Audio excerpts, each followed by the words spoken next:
You are watching or listening to Purham and Associates. For more information, go to www.rpurham.com.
Hey, good day to you all. Welcome to Permanent Associates. I'm your host, Randy Purham, and I think that we are doing okay this week. But it is Friday, and this is the time that we take to thank our men and women who are serving our nation around the world, sacrificing and committing their time and their freedom. It's in protecting our Constitution, our freedom, and our way of life. We thank you and we salute you, and we wish you a safe journey back home to your friends, family, and loved ones. It's been a tumultuous week, y'all, and like I said, I think we're okay. I think we're okay. Back on Monday, it's like all kinds of shenanigans that was happening off of the No Kings weekend, and I have some news to report for y'all real quick. There was a little nemesis, arch nemesis, that's been like terrorizing our GOP here in Austin, and he got arrested over the weekend. I'm excited to report that. But anyways, folks, we got a very special guest with us. I was so tickled last time when I heard about it. All right, but anyways, we got a very special guest with us today. She's actually returning, coming back, and I really appreciate her doing this. Her name is Mandy Gunasekara, and she is the author of Y'all Fired, a Southern Belle's Guide to Restoring Federalism and Draining the Swamp. And Mandy Gunasekara has been at the center of the U.S. energy and environmental policy for the last decade, from the Senate cloakroom to the Oval Office. She's a veteran environmental attorney, energy strategist, and communicator. She served President Trump as the chief of staff of the U.S. Environmental Protection Agency, and currently she's a visiting fellow at the Heritage Foundation, and she lives with her husband and children in Oxford, Mississippi. Ladies and gentlemen, introducing the summit, presenting the others, Mandy Gunasekara. Good morning, ma'am. Welcome back. Thank you. There you go. You had your mic off. Sorry. Well, I'll say it again. Good morning, and it's great to be back with you. It really is. Yes. How's everything going? Give us an update on what you've been up to the last few months since the last time you was on. Yeah, so really been going back and forth. I live in Oxford, Mississippi, but been going up to DC fairly regularly. I'm actually in DC right now for this week and the next week, just checking up and checking in with folks working in the administration. And I have to say that folks they're a little stretched thin. They're a little worn out, as these political appointee jobs do, but their heart is full of excitement, hope, and patriotism. Yeah. And it just gives me such comfort to know that we have people who are very willing, and actively dealing with the hardships and the stress of political appointee positions all across the administration.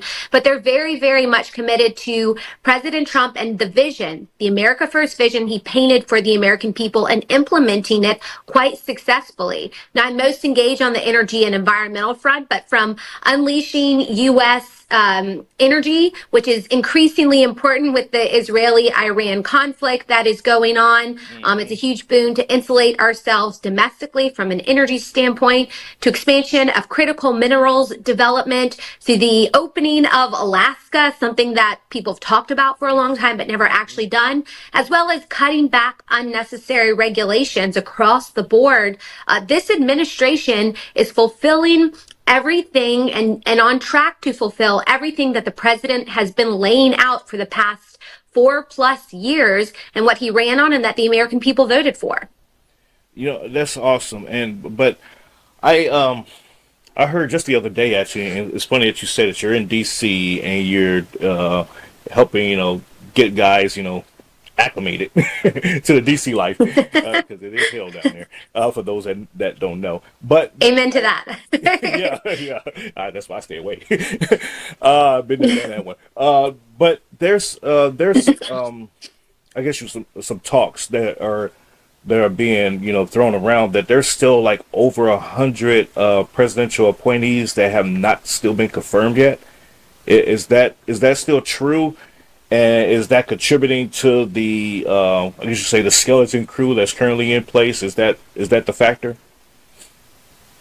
Yeah, well, that's true. It's probably more than 100 that haven't actually been confirmed. And part of that has to do with the Senate. The Senate has, they famously take their time, but also they've been all consumed by the one big beautiful bill, which is totally fine. But when it comes to our appointees, they are working through, I would say, the deputy level now. So you had, obviously, the cabinet officials were the priority. We've got those through, and now they're working their way down to the deputy level positions, which these are increasingly important for implementing the policy, where the rubber meets the road in terms of policies actually being implemented. So we're doing a great job in the skeleton crew. I'll say at EPA, I did hear this yesterday, EPA and some of the other environmental agencies were at about 85% of political staffing. Now, compared to the first go round, we were nowhere near that.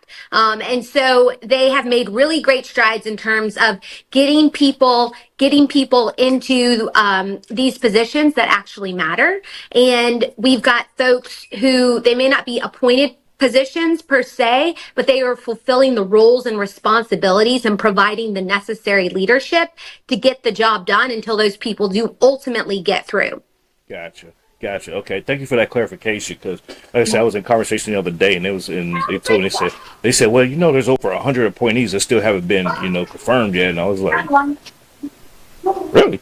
That's a little odd. But okay, I say, hey, maybe something's going on. Maybe they're not the priority. Maybe they're garbage. I don't know what's going on. But I would think at this juncture, everybody would have been already through and into their jobs and getting the ball going. But it is what it is. We'll get there. We'll get there one day. Well, Randy, if I may, and there's two things on that front. It always takes time. The Biden administration, they had something like 4,000 appointees on the first day. That's a goal eventually, but we're not there yet as a party. And the other piece of it is PPO is being especially careful of who they're actually letting in. You have to be extra scrutinous in the Trump administration. As we learned in the first go round, we had people get in that were not committed to the America First vision and that were more interested in doing things that either benefited themselves or their own pet project that was likely counter to what the president was trying to do. So, an extra layer of scrutiny of who the political appointees are that are actually getting in. I actually think it requires some patience. But I think at the end we're going to have, and we already have seen this, we've seen a better work product because it's easier for everyone to work together in the way that you're required to do so when you're all singing off the same sheet of music. Yes, absolutely. No, I totally agree. I totally agree with you. And it's not a wonder that those from the first administration are now looking back and saying, you know what, I screwed up. I should have been a team player. I should have been on board, but now here I am, begging for crumbs and trying to figure out life. But this administration, they're rocking it. And so I get it. The maximizing of the scrutiny and everything else, and making sure that there is loyalty and team players on board, because it is important to get to have that in order to have a cohesive environment to get the agenda forward. So I kudos to everybody on that front. But I wanted to ask you about this. President Trump, speaking of administration, on Friday he proposed to increase the amount. Let me read this here: amount of biofuels that oil refineries must blend into the nation's fuel mix over the next 2 years, driven by a surge in biomass-based diesel mandates. After months of lobbying on the issue, the biofuel industry welcomed the move, which also included measures to discourage biofuel imports. Mandy, break that down for the stupid people like myself. Because No. You're not stupid. You have a life. That's what that means. when I hear that, I'm thinking like they're adding like syrup and whatever else to the fuel supply, and that's why my engine is like rocking and stuff right now, because it's like, what the hell is this stuff? And so break that down to us, like what that means for the average consumer on all this.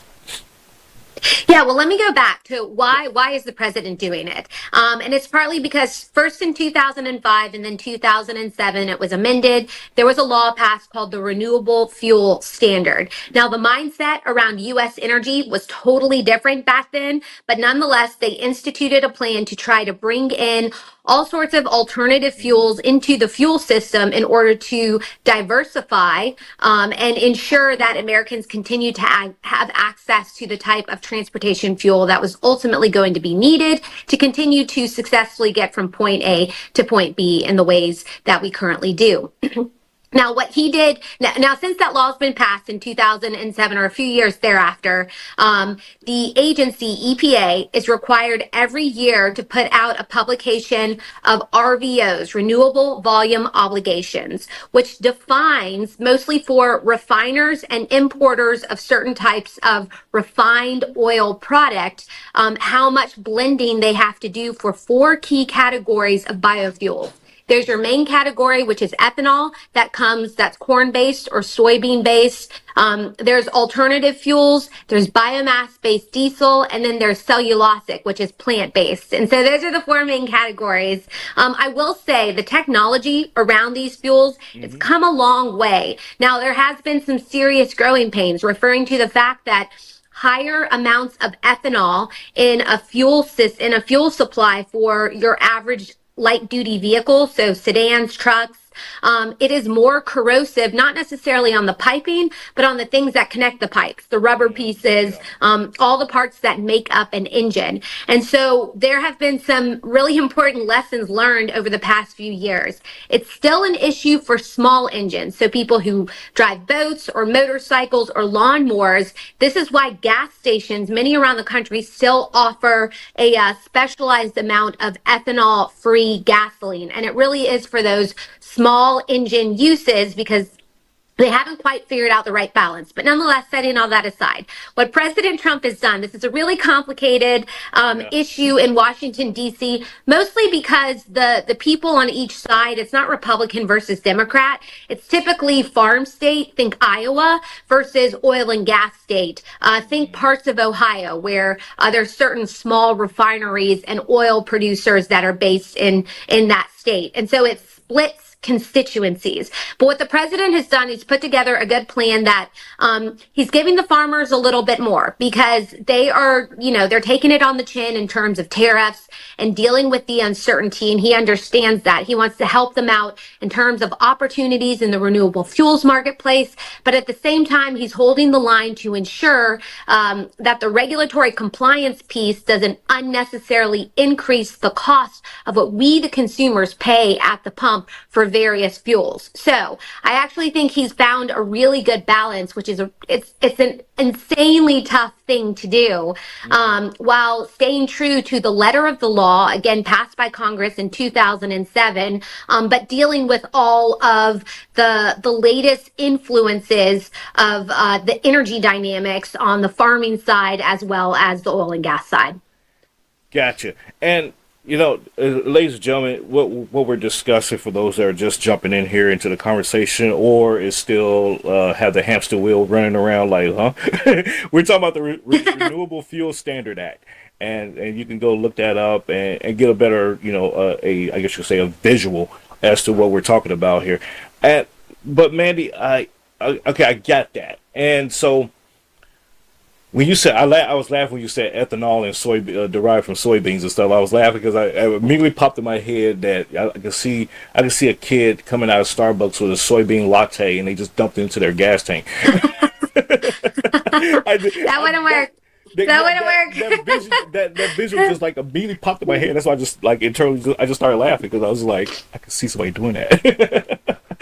But the four categories, these are categories. These are resources, natural resources that we have in the United States, relatively in abundance. So you're taking these products, refining it, and adding, or turning it into a biofuel type of supply, and adding it to our current fuel industry or fuel supply. And you mentioned about corroding the pipelines and vehicles and stuff like that. Actually, I have that problem right now in my truck. My front differential is leaking. So and he said it was like corroding. I was like, and now that you mention that, now it all makes sense. So I should send the bill to the the oil company and say, hey, take care of this. But for the how does all of this play into, my question would be this: how will all of this play into fuel prices for consumers? Is this something that the consumer is going to take the brunt end of, or should we expect lower fuel costs because of the expansion of these products? Yeah, so consumers will continue to see downward pressure on fuel prices. The renewable volume obligations, the RFS compliance, that's not going to have a big impact, if any, in terms of what consumers are paying at the pump.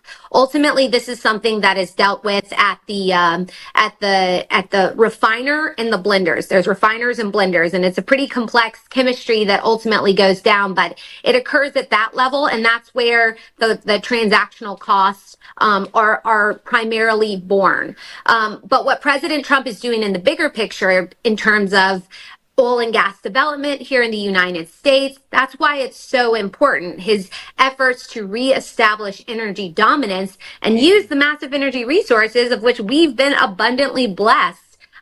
Changing the shift from the war on fossil fuels we've all been hearing about and dealing with the consequences of during the Biden administration, giving U.S. oil and gas developers, refiners, transporters, the whole gambit, an opportunity to develop those resources and deliver them to a growing market. That's what President Trump is doing. And those actions are ultimately what's going to have the biggest impact on what we, the consumers, have already experienced, which is gas prices that have fallen significantly, alongside his efforts to rein in inflation. I mean, all of it ultimately plays into the price of gas and then everything that's impacted by the cost of transportation. So I expect prices to continue to be much lower than they were compared to just a few years ago, and to continue that downward trend.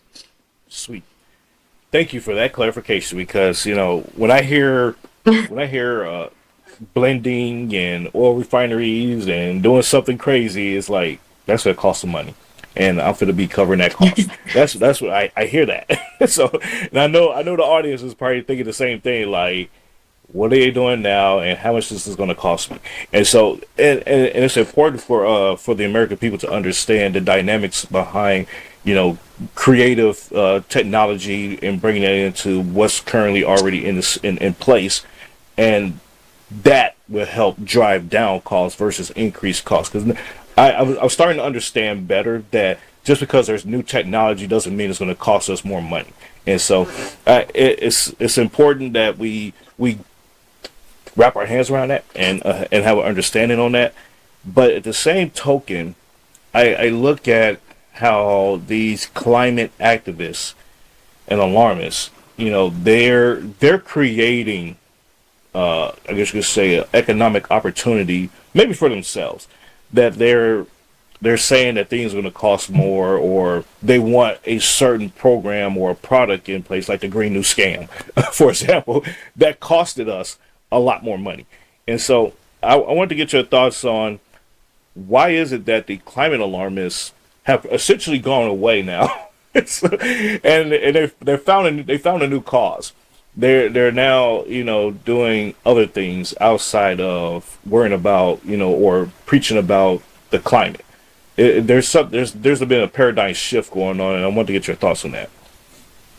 That's because they weren't ever really committed to helping the environment or saving the planet from some version of future doom caused by us driving around Chevy Tahoes or whatever. What they actually do is they try to use fear to push the American people or force the American people into accepting policies that are fundamentally anti-American and anti-democratic, socialist-style policies that hand the reins of our economy or the reins of personal decisions, such as what am I going to eat for dinner? Will it include meat or not? Am I going to get in my car and drive for my vacation? Will I be able to take this flight? All these sorts of things. Will I be able to get coverage at a certain bank, even though I'm engaged in a traditional energy development type business? All of those things the left wants to control. So for a while, climate change was an effective tool to push fear. And when people are fearful, they tend to be more willing to believe the folks that come behind the fearmongers saying, I can fix this problem for you. You just have to trust me and hand over the rights and responsibilities and I'll take care of it. When you think of the climate activists, that is truly who they are. The climate was just a useful tool. Now they're trying to push anti-ICE protests, or they're trying to push the Free Palestine, Free Gaza movement. They are all one in the same, and they just try to use whatever's in the news cycle that the average American, they know a little bit about, but they don't have a lot of time to really sit down and understand. And they try to distort the truth to amp up the fear to get people to join their cause, because their cause is not one of growth, opportunity, and positivity. It's one of chaos, confusion, and giving individual rights over to a few that we're supposed to trust. So at the end of the day, the reason the climate alarmists are not so loud is because the American people see through their arguments. And I really think it goes back to COVID. COVID had a big part in exposing, some of the falsities of the quote unquote trust the experts movement. Mm-hmm. Don't question the scientists. They're noble beings that are always doing their best. That's never been true. And that reality was exposed extensively throughout COVID. And I think people started applying that same degree of healthy skepticism to climate and other scientific debates. And they're seeing through that a lot of these arguments and a lot of their arguments and their claims of consensus and that, the ice caps were melting. One, they haven't come true. And two, they're not actually backed up by data, but rather political rhetoric at play in a larger agenda.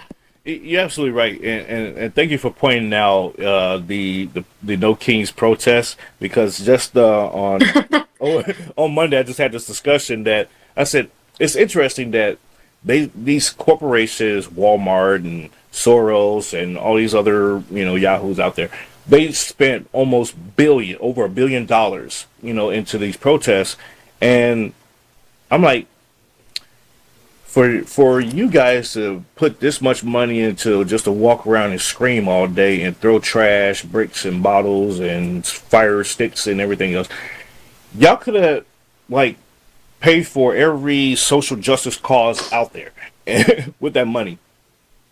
And then at the end of the day, after the protest and stuff was over with, they went home for the day.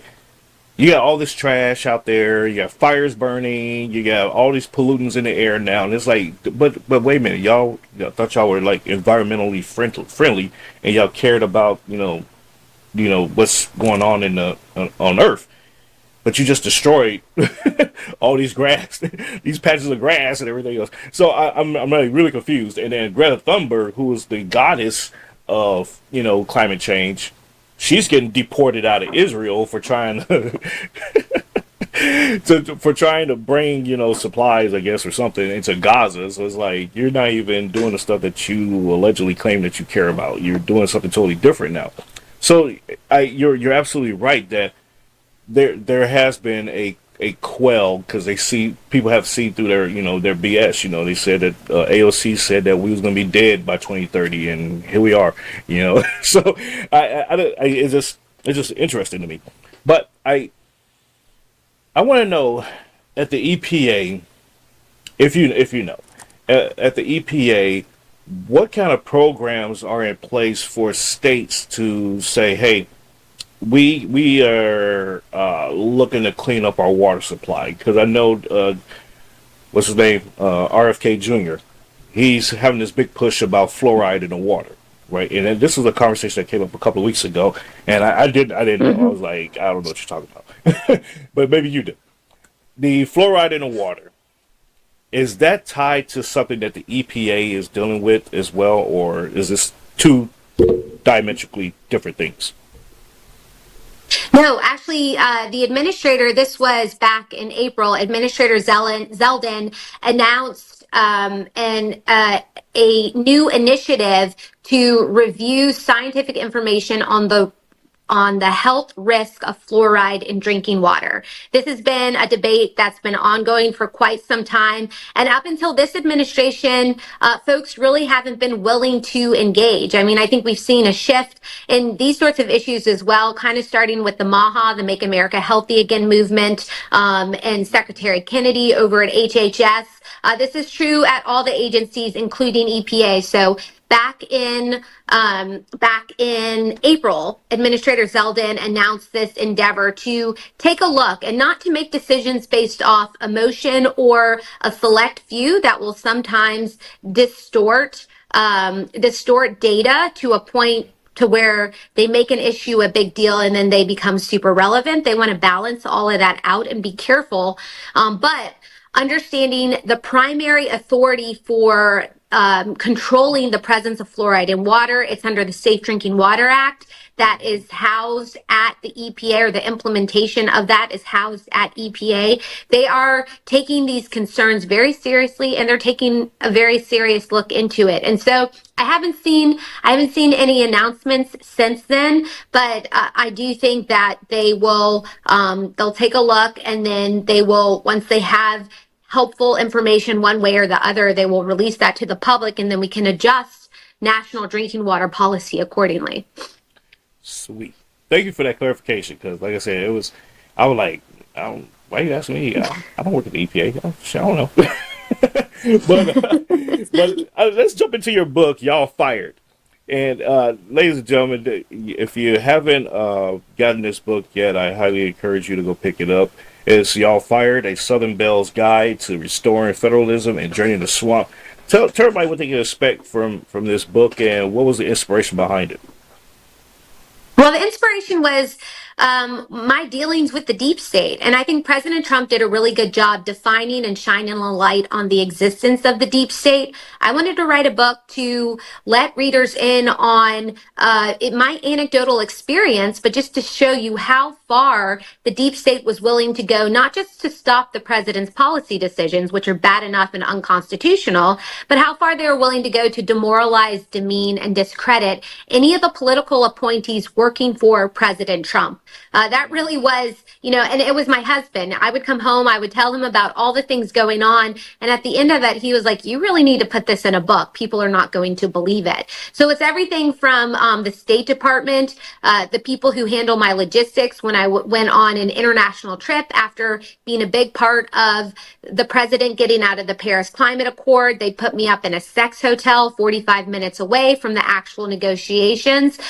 Things that are just totally unprofessional. Nothing ever happened. There was no degree of accountability. It just became a running joke with these people. 2 weeks later, I had to work with on something else. And so that example to frivolous FBI investigations that many appointees have had to deal with across the board are being subject to anonymous comments that spur inspector general investigations into political appointees that come with tens of thousands of dollars in legal cost, whether there's a there or not. And so anyway, there's all these ways they try to make your life very difficult. I wanted to put that in the book. I also wanted to do a deep dive. I'm a policy nerd at heart, a deep dive of how did we get to this point where the deep state was so out of control and had more sway in the federal government than the individual American voter or the individual American citizen, to the point where the deep state could use services designed to benefit the public to go after individual Americans for political differences. So there's a deep dive in the middle of the book, and the last part is the best part. It's what do we do about it? It's a plan of action.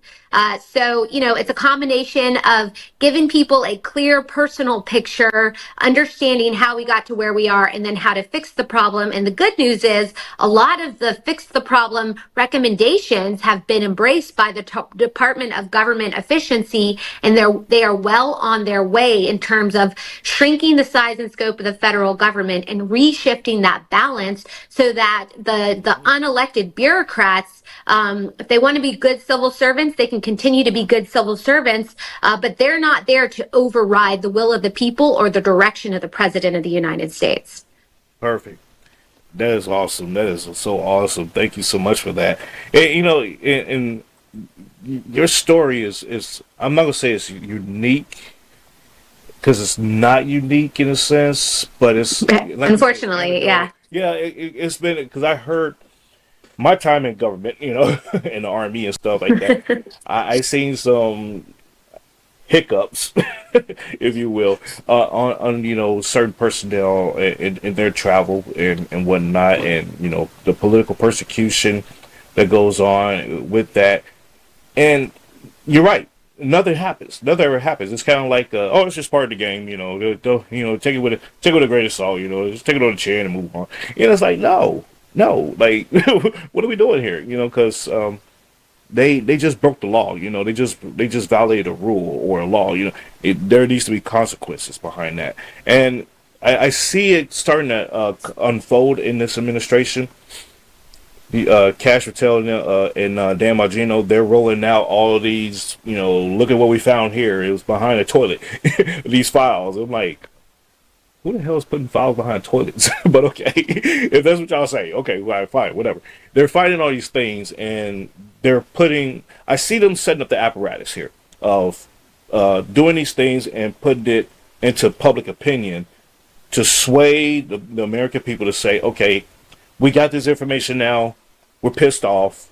So whatever you do is justified versus the other way around of, hey, we're going to go after these people. And it's like the American people are like, well, oh, you're just doing political persecution. And so I see what they're doing. But my thinking here is that at what point will we start actually seeing the results of these, cases that are coming out and unfolding and what the impact would be?